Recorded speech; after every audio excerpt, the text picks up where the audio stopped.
This vaunted Baylor offense just lost a major piece for the entire season. Is this the biggest loss for the Bears before they even take the field?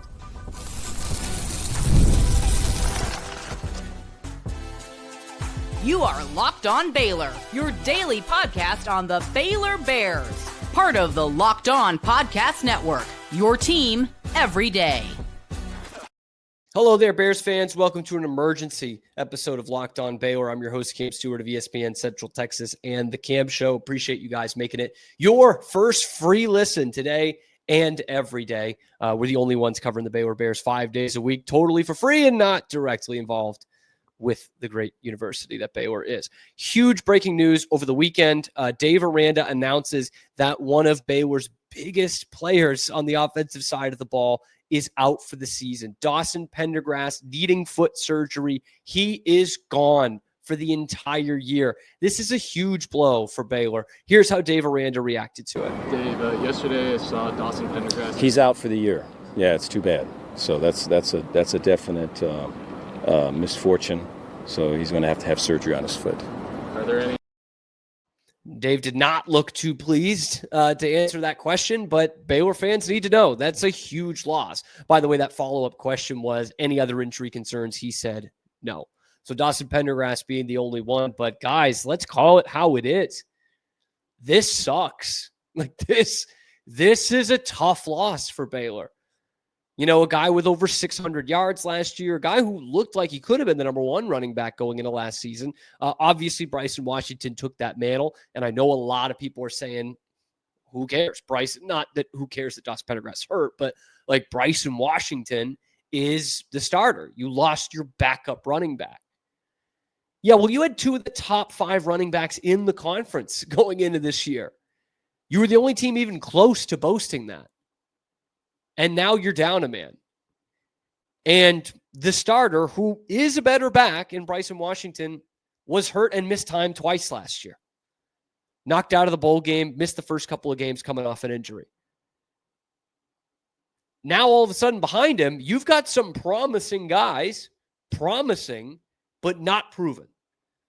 And we'll talk about that later on in this week. We'll talk, Joseph Dodds, Kaden, Knighton, who I think is the guy you'll probably see take a lion's share of what could have been Dawson Pendergrass's carries, but you're going to add a lot more to Bryson Washington's plate as well.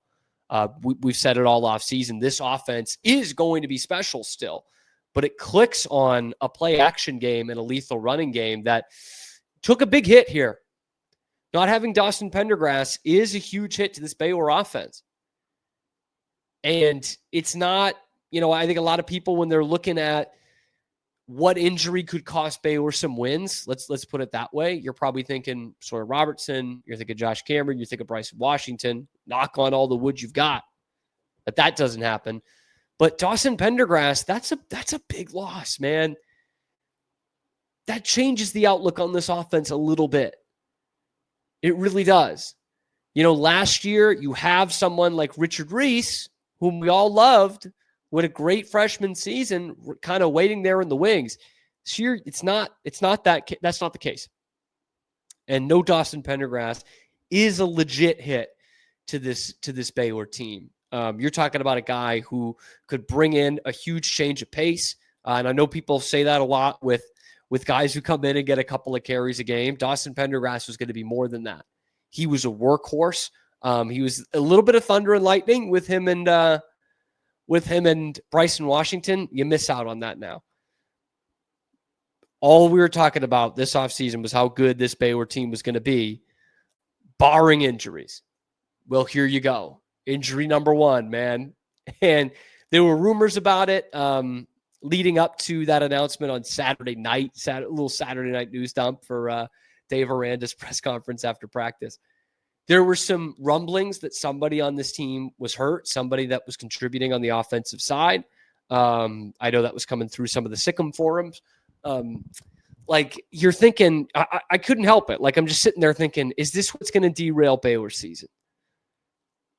Whenever Baylor's had super promising teams since really the last year of Art Briles, it's gotten derailed by one injury or another. whether it be in a bowl game, whether it be, during the season. I think back to my freshman year, that 2015 team was loaded, man.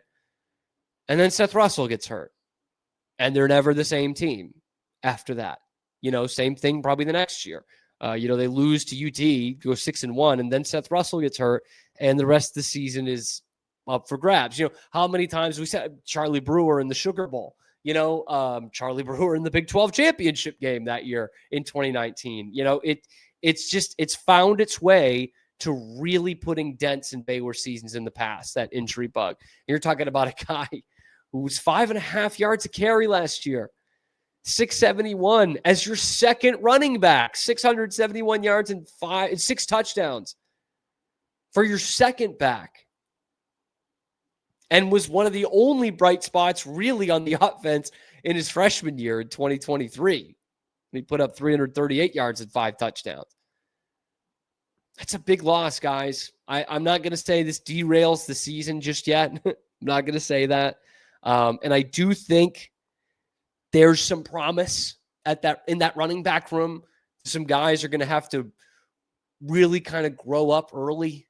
Kaden Knighton, Joseph Dodds, Michael Turner coming off an injury, another freshman, 2 true freshmen and a redshirt freshman in that group. And that's why these first 2 or so games, maybe first 3, are going to be really interesting. I think Jake Spavital and this coaching staff will know by the time they hit the Auburn game, likely who's going to be taking the load in terms of the carries, like who's going to be taking Dawson's carries. But those first 2 games, like, you're going to have to make a decision. All 3 of those guys I just mentioned, Dobbs and Knighton and Turner, are not going to be active players the whole season. One of them, probably one of the 2 true freshmen, because Dobbs is just coming off one, is going to be redshirted. So it's like open auditions, first 2-3 games of the season. And oh yeah, by the way, it's against Auburn and SMU and Samford. But 2 legit opponents the first 2 weeks of the season. You're going to have to kind of figure out whose role that is. It's going to be really fascinating, but certainly this is a huge blow to Baylor and their looks towards a Big 12 championship, towards a college football playoff appearance. That's a huge injury right there. And I was so gutted to see it, truly. I mean, obviously, one of the leaders on this team, one of the most likable guys on this team, and again, a bright spot when things were really dark, and followed it up with a pretty impressive sophomore season last year as well. So, I don't know. Let me know what you guys think in the comment section below. Is this going to have a huge effect on Baylor's season? Let me know in the comment section below. Be sure to like the video, subscribe to the channel to keep up to date on all the Baylor news surrounding this football team and everything going on in Baylor athletics. We're the only free, daily, exclusively Baylor podcast that's not affiliated with the university. So find us right here on YouTube and, of course, wherever you get your podcasts. We've got the show coming out tomorrow morning. We're going to talk a little conference expansion. Trust me, this is going to be a really interesting one. Is West Virginia bolting out the door? What does that do to the Big 12? And yeah, you might have seen some of the clips going across social media. We'll talk about why Baylor is going to blow out Auburn. All that and more coming up on tomorrow's edition of your favorite show. Thank you for making it your first listen today and every day. We will see you then. Locked on Baylor.